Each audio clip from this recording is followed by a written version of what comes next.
promised that I'd have life, a drink from the well you have supplied. All of my steps are ordered. You said I'd be blessed in leaving and coming. I know the truth. Ooh, yeah. All the promises of God, yeah, amen. All the promises of God, All the promises, yeah, yeah. I know what you promised me. That's what I shall believe. Oh, oh, oh, oh, oh, oh, oh,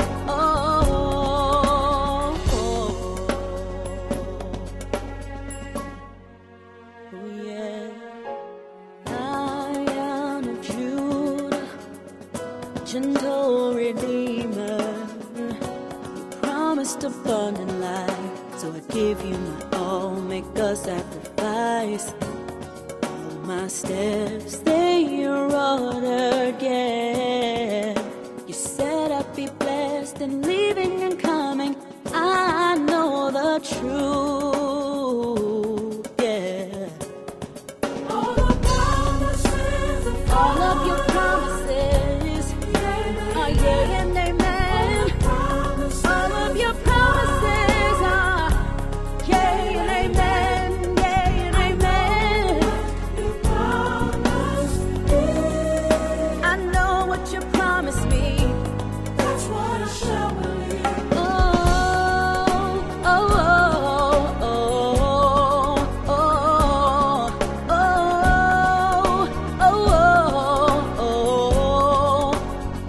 God, you promised joy for our pain, peace for our shame. Garments of filth you promised to exchange with a robe of righteousness. I want your promises, joy and peace. I want your promises. I need your promises. I want your promises, joy and peace. You said I could have it if I believe, so I believe. I want your promises. I want your promises, every single one. I want your I promises. agree with you, Jesus. I want You your said I could have it, and I want your promises. I need your promises. I want your promises. Everything you said in your word, I believe I can have it, God. Hallelujah, hallelujah. I need your promises. I want your promises, and I need your promises. Every single one of your promises. Everything you said, everything you said, I believe, I believe. Hallelujah, hallelujah.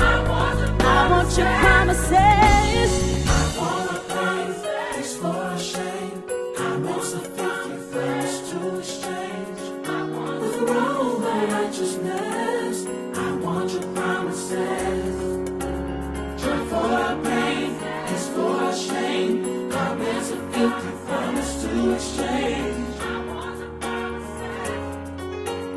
I want your promises.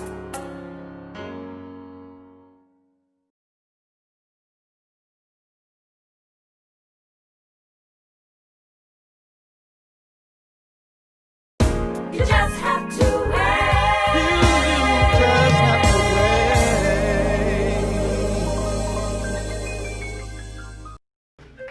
Come with me if you would, as we return back to the Gospel of Mark, chapter 5. And I had really planned on it this way, but for the last few Sundays we've been walking chapter 5. We've dealt with coping in the crazy place.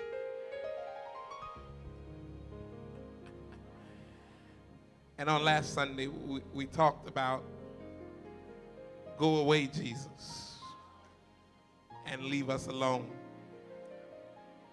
And so the Spirit will have it that we stay and just go to the next pericope here in this chapter. And so if you would travel with me to the 21st verse of chapter 5 of Mark's gospel. And it's quite a bit of reading, and so here's what we're going to do. We're going to split it up, and you do half, I'll do half. All right, and we're gonna keep it together. I know it's a little hard for both ends to hear each other, but my speed readers, if you'd slow down for the rest of us. And we're gonna do, I'm gonna ask if you would do verses 21 through verse 30. And this is in the King James readers, verses 21 through verse 30, and I'll pick it up after that and take us through verse 42.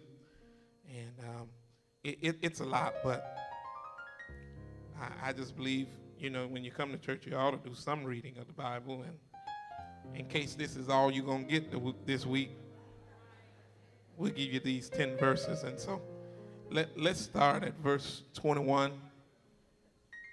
And if you be so kind, go through verse 21 all the way through verse 30, starting with verse 21. How does the word of the Lord read?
Verse 31 says, and his disciples said unto him, thou seest the multitude thronging thee, and thou sayest, who touched me?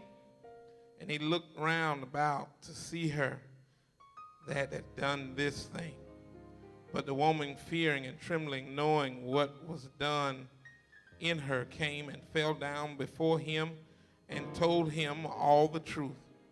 And he said unto her, daughter, thy faith have made thee whole. Go in peace and be whole of thy plague. While he yet spake, there came from the ruler of the synagogue's house certain which said, thy daughter is dead. Why troublest thou the master any further? As soon as Jesus heard the word that was spoken, he said unto the ruler of the synagogue, be not afraid, only believe. And he suffered no man to follow him, save Peter and James and John, the brother of James. And he cometh to the house of the ruler of the synagogue, and seeth the tumult, and them that wept and wailed greatly. And when he was come in, he said unto them, why make ye this ado and weep?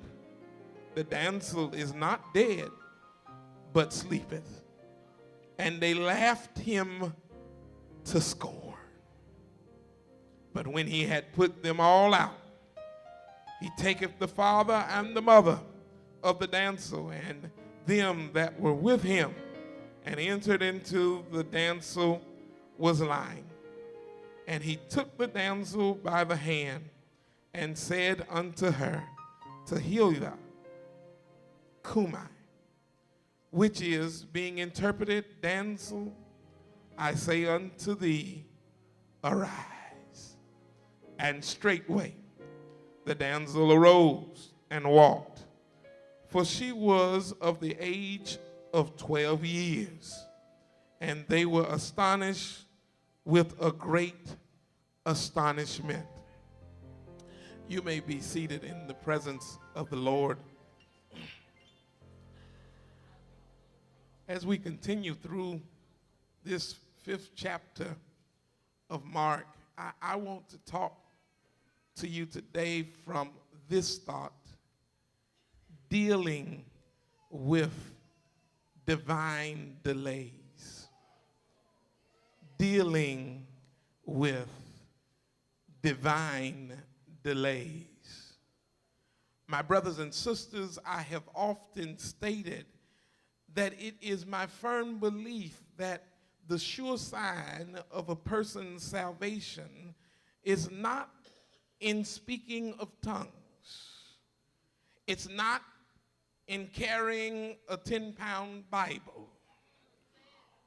And it's not wearing a "what would Jesus do" keychain around your neck. But the sure sign of one being saved is love.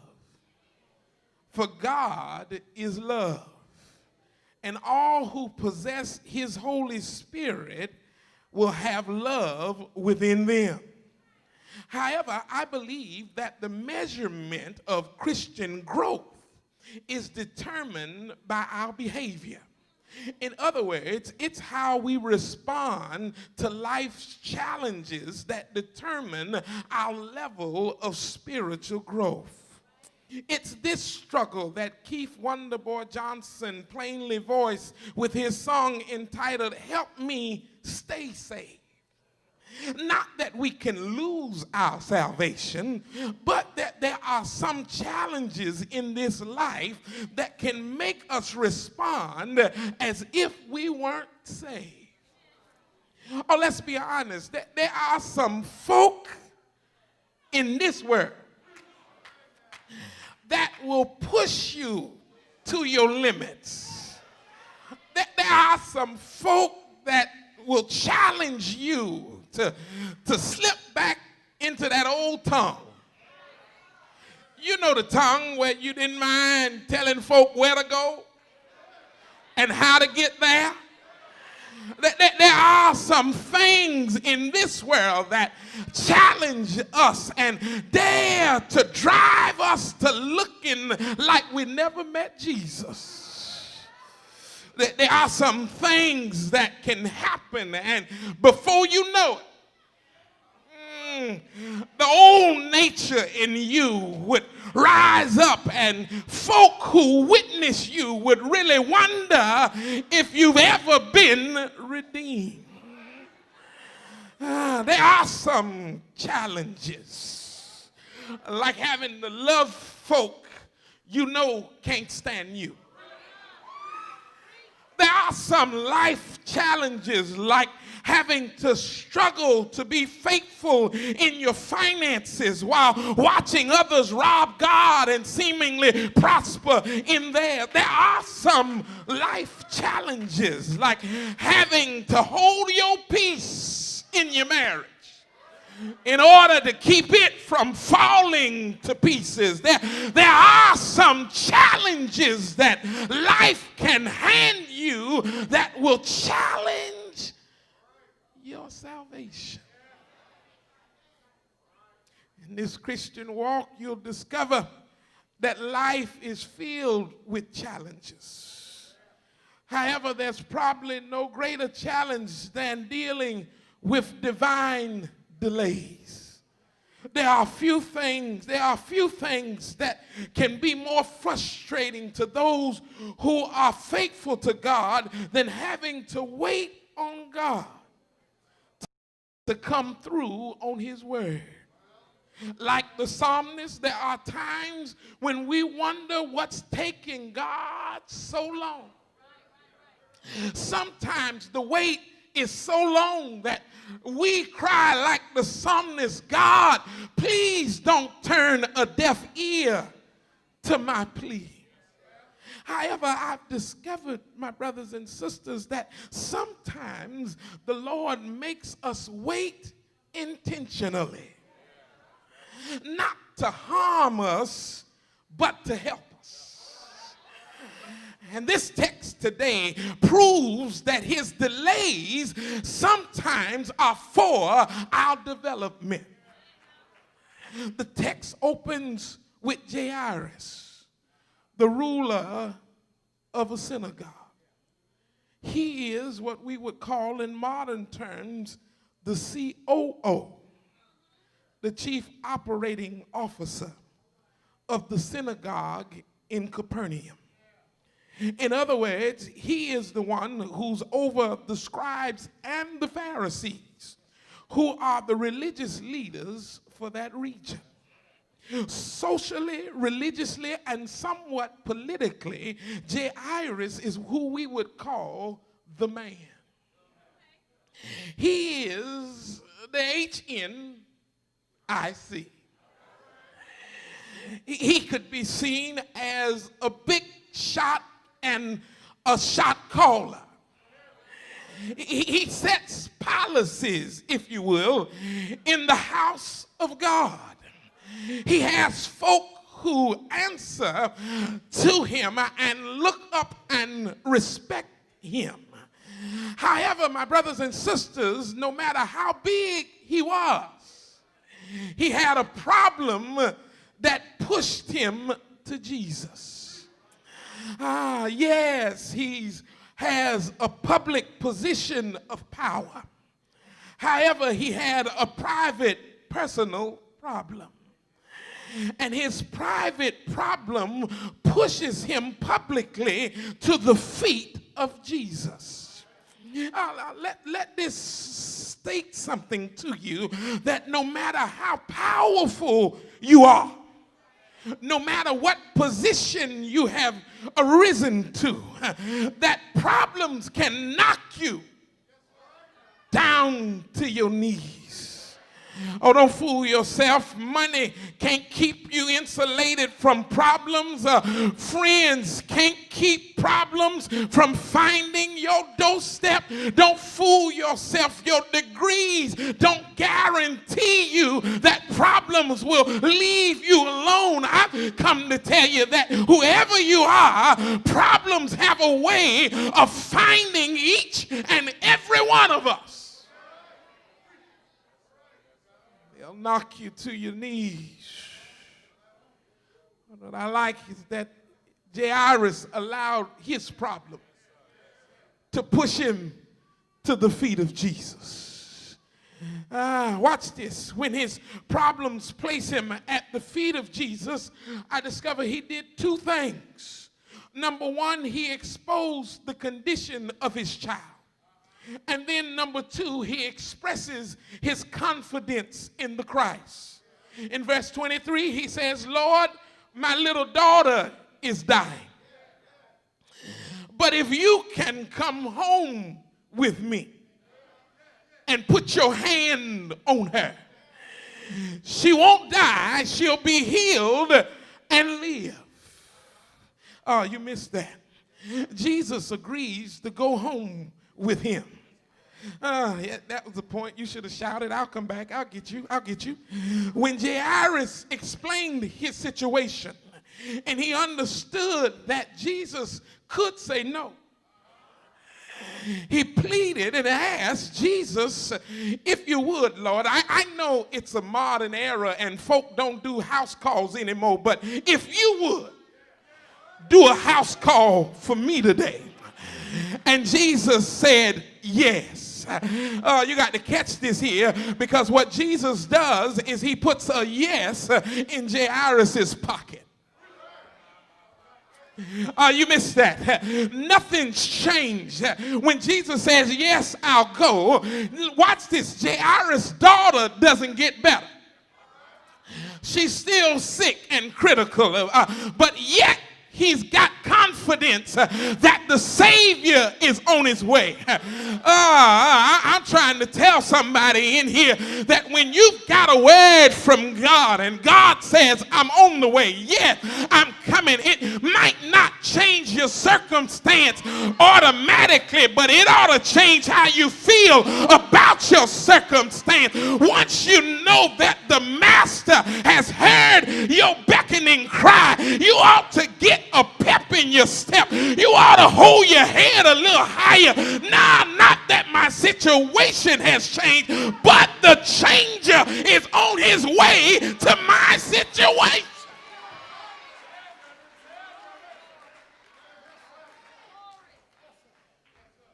He said yes. I don't know if you've ever needed God to do something. I don't know if you've ever been so bitter in soul and spirit and you needed God to move on your behalf, and while you were on your knees because sleep couldn't come to you and worry had you and put you on your knees and you kept crying out all night, and while you were waiting and meditating, God dropped a word in your spirit that said, now you can go to bed. I've heard your cry. You can sleep now. Even though the problem hasn't been fixed, you can get into bed and get some rest. Why? Because I got a yes in my pocket.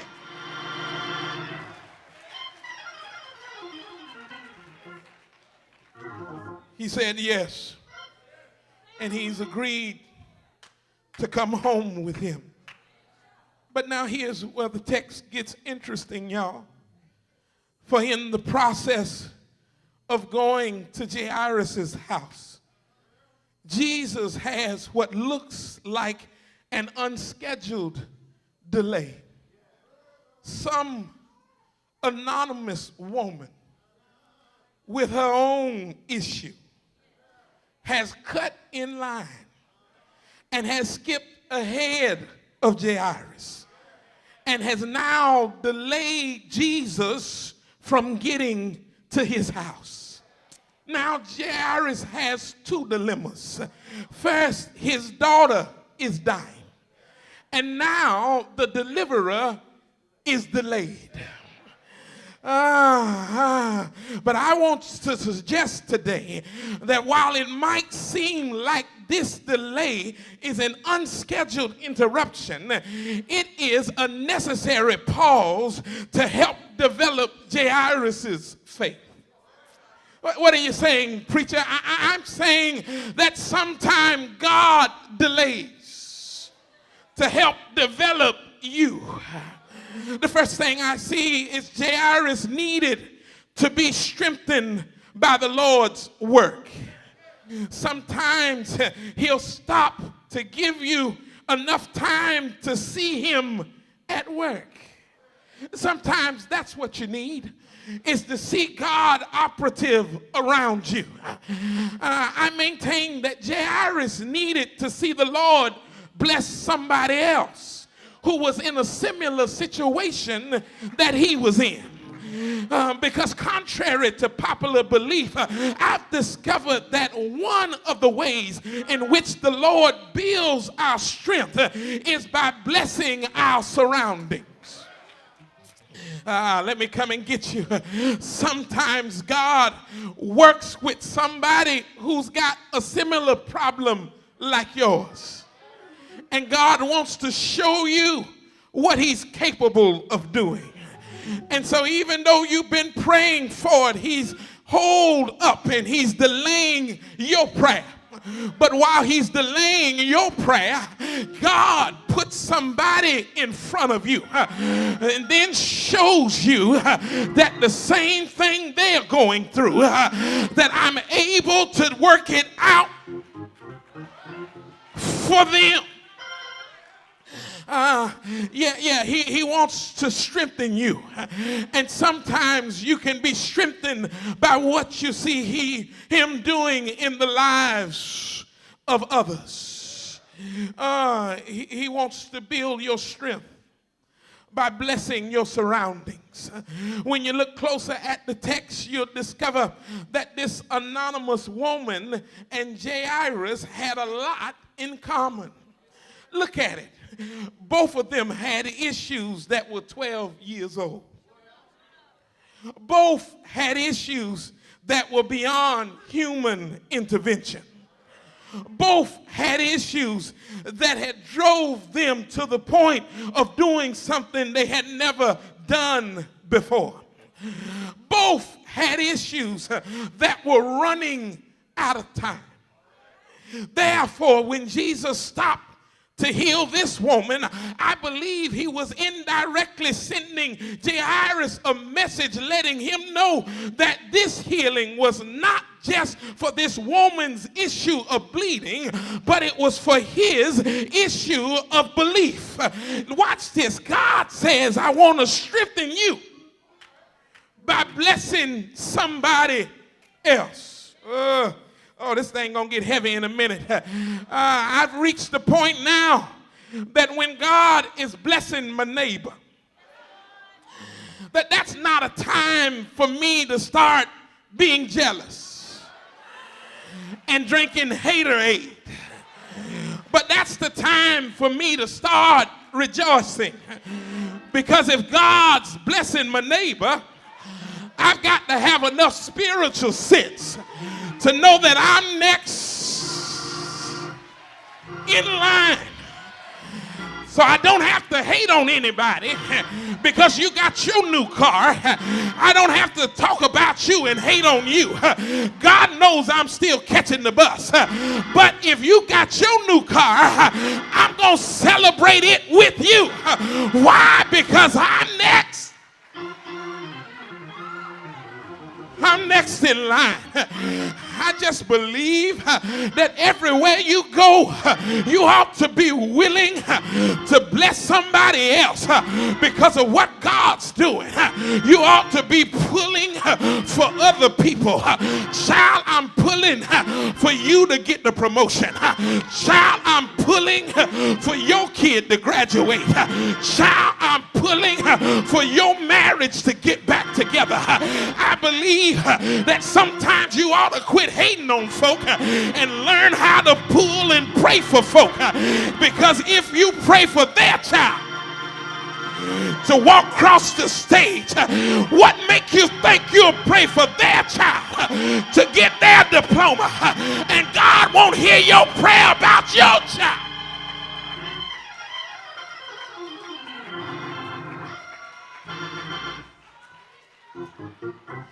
So now let me push so I can celebrate your deliverance even while mine is yet delayed, because yours is the proof I need. It's the proof that assures me that even though my deliverance has been delayed, yet it has not been denied. It's on the way. Delayed but not denied. Is there anybody in here, your prayer has been delayed, but you ought to tell yourself, but not denied? It's been delayed but not denied. Here's the part you ought to shout with your neighbor. Tell your neighbor, it's on the way. It's on the way. My healing, it's on the way. My deliverance, it's on the way. My breakthrough, it's on the way. My children doing good, it's on the way. My marriage being fixed, it's on the way. My finances getting right, it's on the way.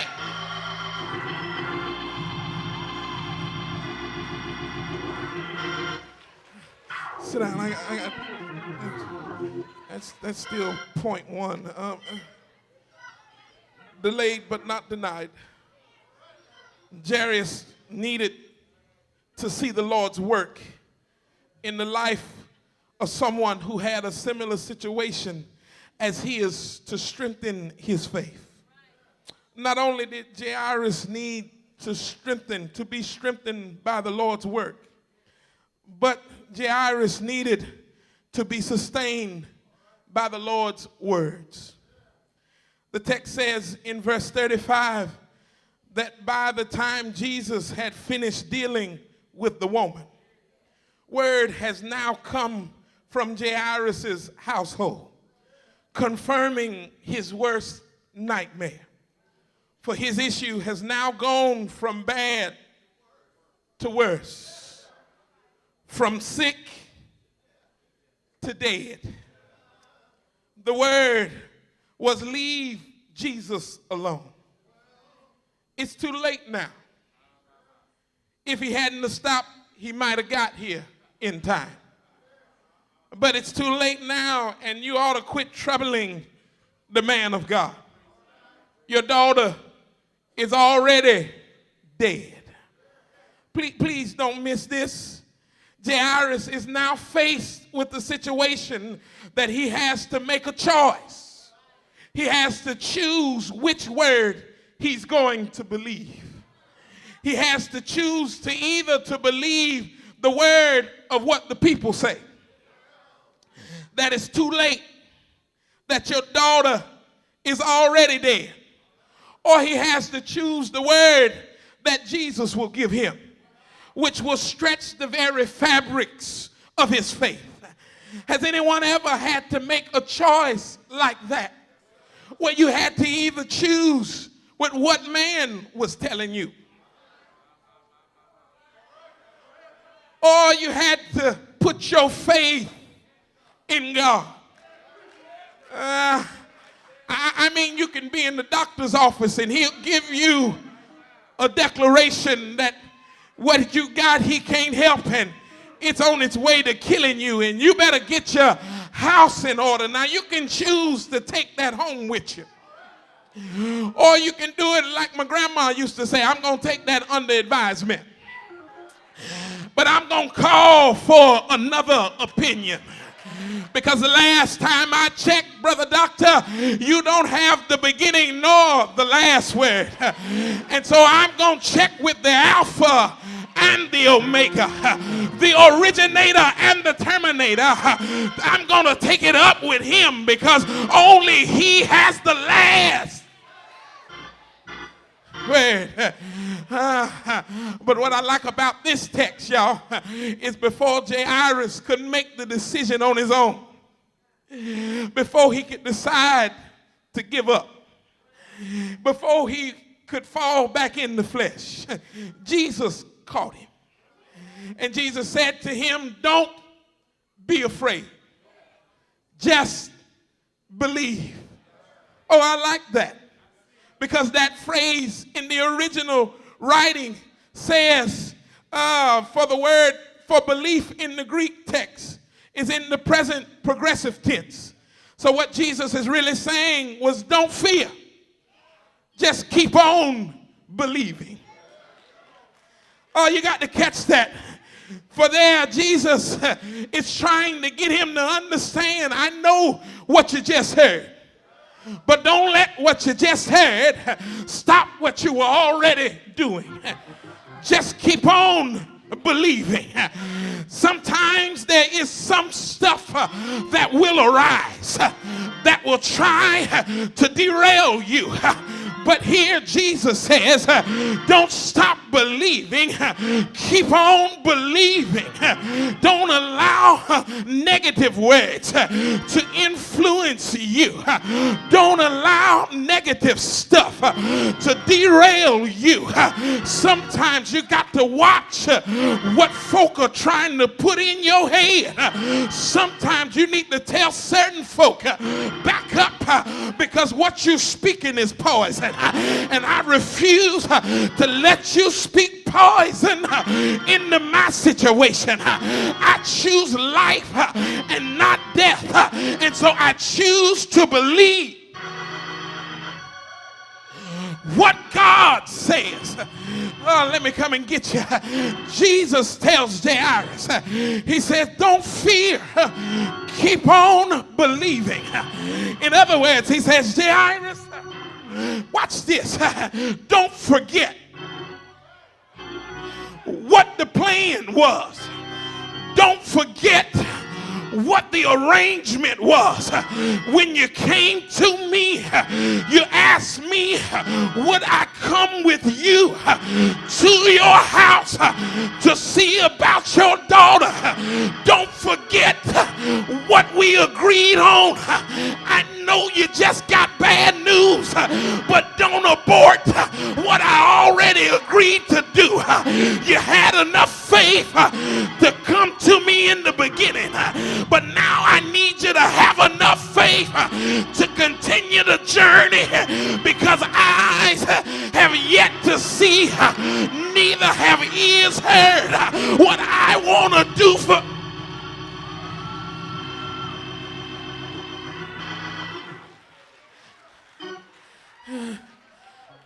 Sit down, I got one more. I'm going to get out of here. We're going to bounce. Wait. There's one more reason the Lord delayed. He delayed because Jairus needed to be strengthened by the Lord's work. He delayed also because Jairus needed to be sustained by the Lord's word.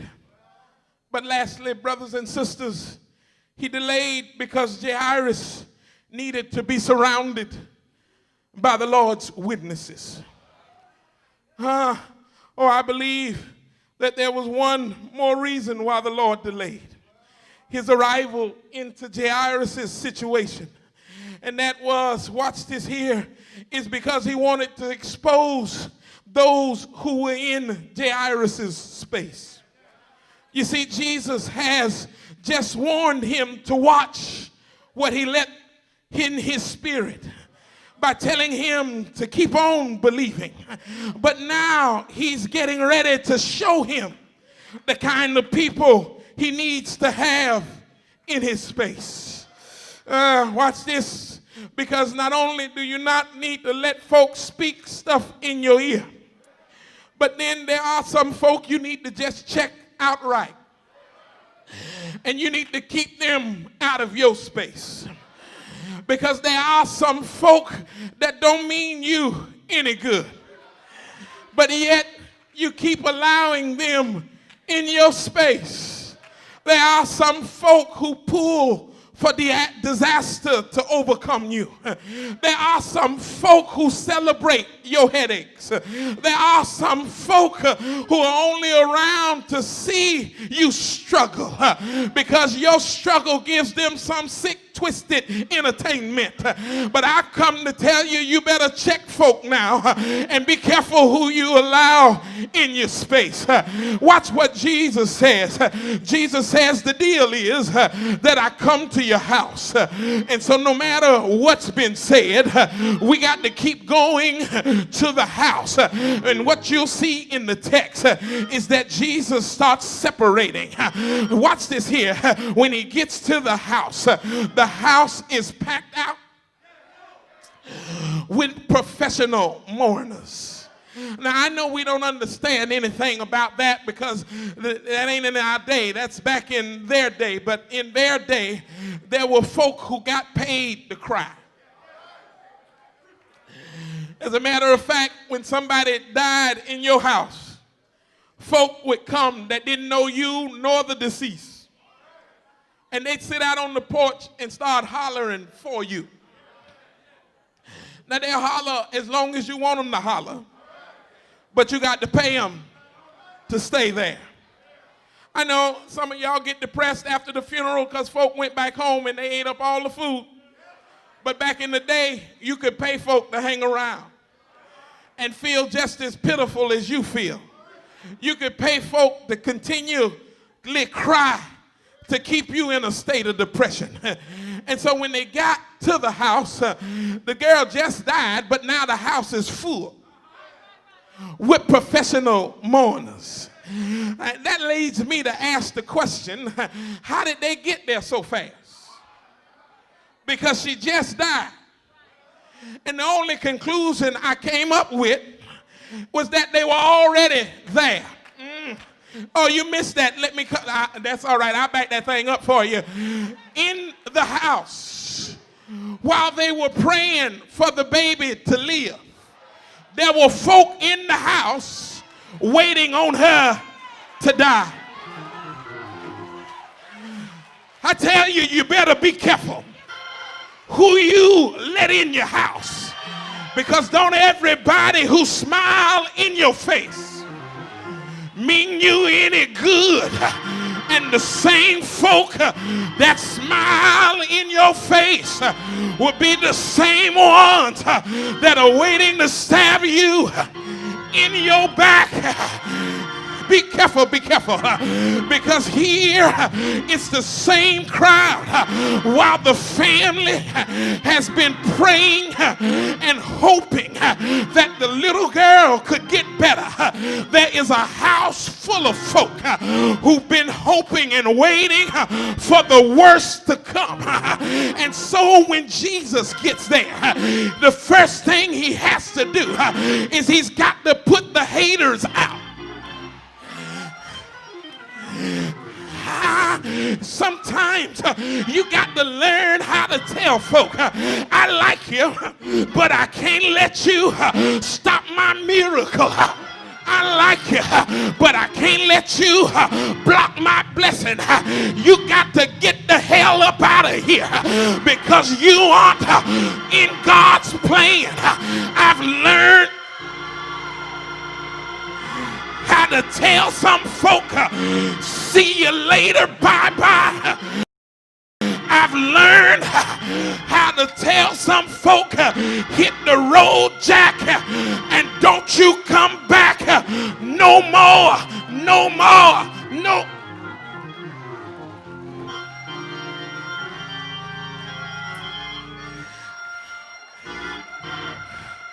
I got to leave you. But if you look at the text, when Jesus comes in and he ascertains the situation, the girl is dead, but Jesus said, why are you weeping and wailing?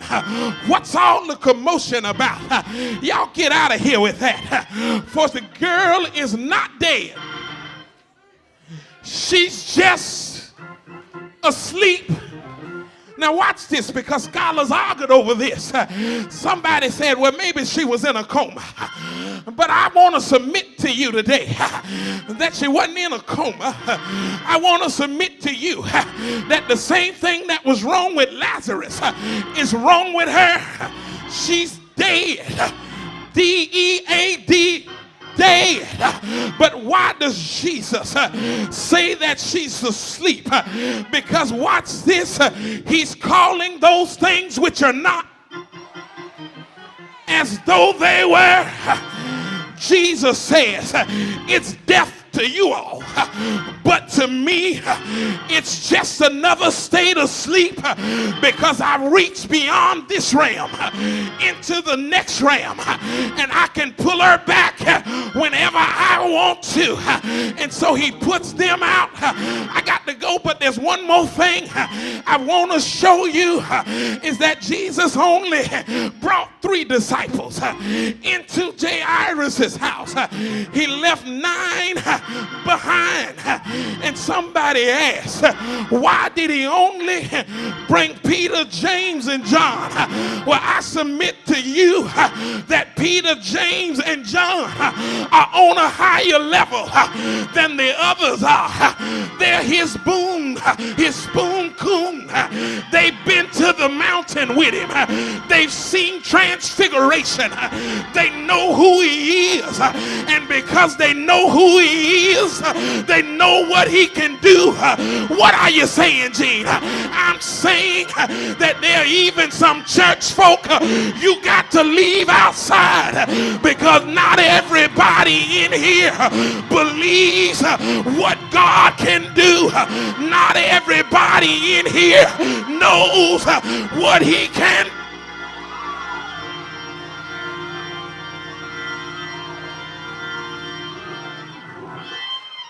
Good evening. You've been good. I'm on my way. I got to get out of here. I'm going to South Carolina.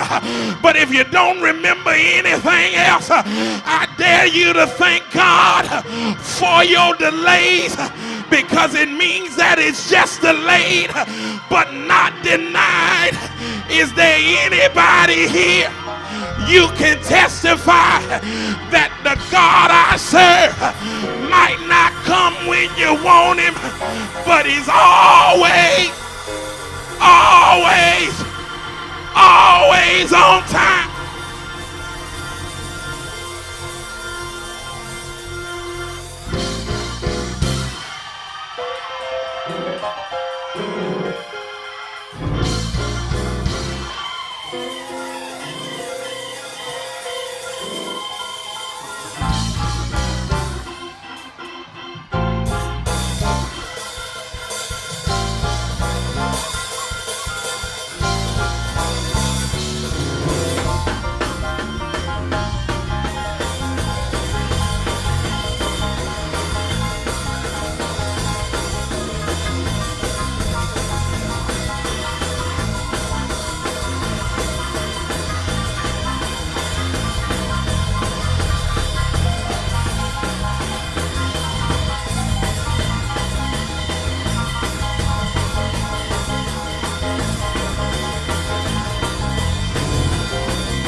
Listen.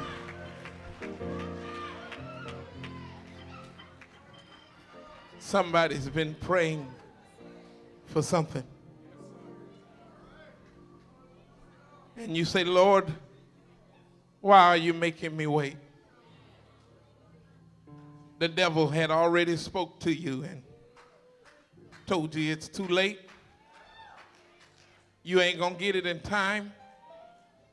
You need to quit crying out to God. Stop bothering him. It's going to be what they say it's going to be. But the devil is a liar.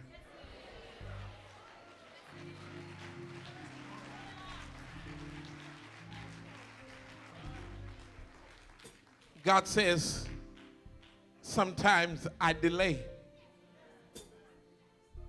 so that my will can be perfectedly done. And watch this, what I've discovered is sometimes the longer the delay,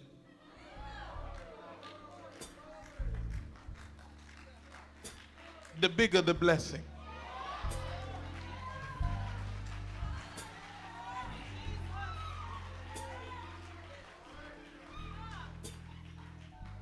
God says, sometimes I hold up on it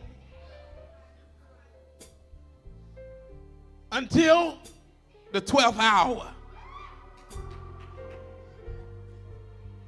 And watch this. In his holding up on it,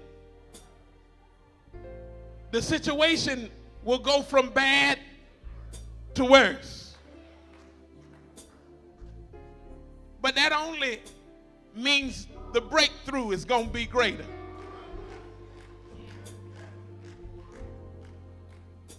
Without the delay, Lord, she was just sick. And if you can get to her while she's still sick,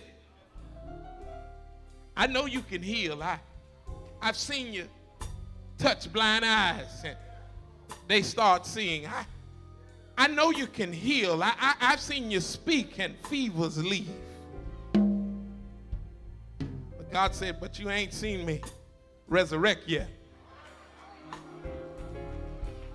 And so I'm going to let it go from bad to worse.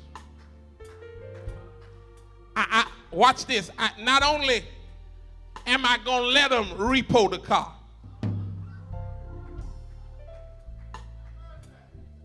but I'm going to get the eviction notice put on the door too. And I'm going to put you in a corner to see if you can still trust me now.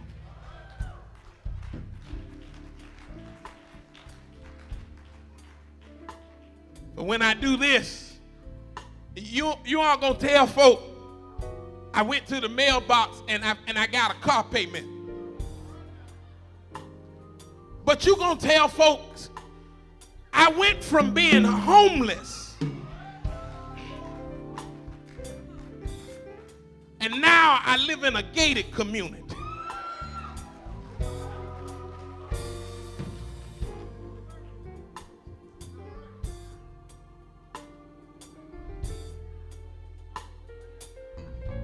I'm a living witness that God will let things deteriorate. I told y'all I graduated from FAM, degree, couldn't get nobody to hire me.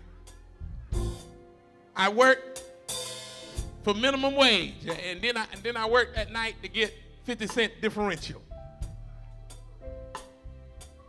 And I worked under a cat who had a high school diploma, who was going to college to get what I already had. And I filled out all the forms. I did all the evaluation forms and filled them out while he slept all night. I got a phone call. Just to show how folk cross your path. Mama called me. She said, you remember Letty Ballard? I don't quite remember. I remember her face if I see her. And she anyhow, Mama bumped into her and she said, did Gene ever finish school? And she said, yeah, he graduated. Did he complete it in psychology? And he said, yeah, he's got his bachelor's in psychology. And she said, we're getting ready to open an all-black mental health agency. Tell him I say call me. I called Letty. She said, Gene, can you come on a certain day to have the interview? I said, yeah. And I came, did the interview, and got the job.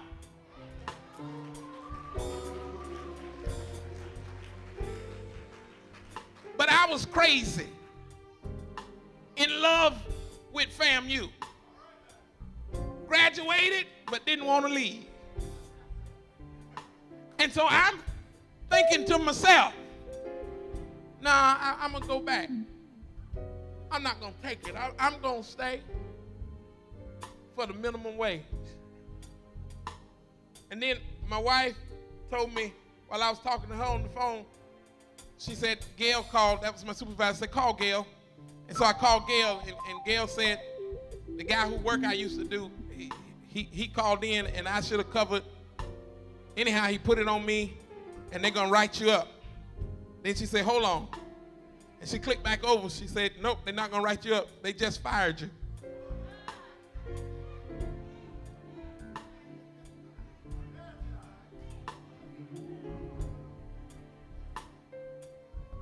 Sometimes God's got to let the worst thing happen